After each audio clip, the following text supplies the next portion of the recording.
Hizkuntza komunitate minorizatua da euskal komunitatea.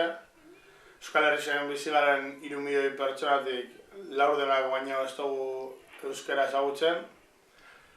Euskal hiztun guztiak elebiduna gara, bai gazteleraz edo baita frantsesez. Eta mendetako asimilazio prozesu dela eta euskaldun elebakar moduen bizitzie ezinezkoa da gure herrisen. Gaztelera eta frantsesa bilakatu die hizkuntza hegemoniko hau dela eta euskara menpeko hizkuntza bilakatu da.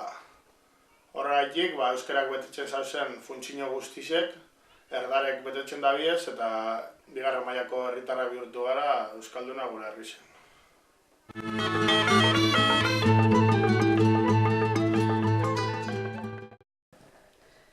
Orokorrean Durangaldea, zonaldeenik euskaldun edala esan geinke, baina hizkuntza eskubideak bertan bez apaldute dekoguz. Eta horren adibide garbie da, udaletxeek ez deurela inongo borondaterik irakusten. Eta onartzear dauzen, eta honezkero udal batzuetan onartute dauzen, udal araudiepe ateak zarratu den dutziez euskararen normalizazioari.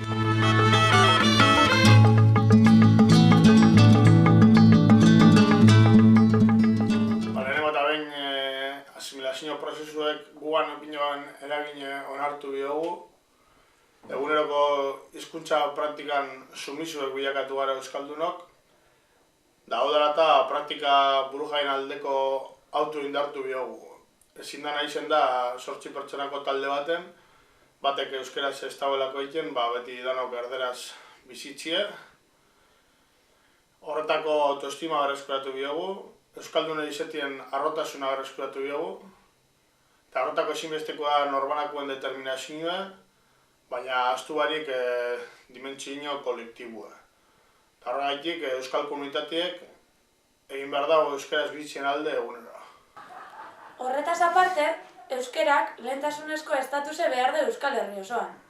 Horretarako legeak beharrezkoak dire, eta era honetan euskara funtzio guztiek beteko deuz. Baina honek aldaketak ez da gure esku.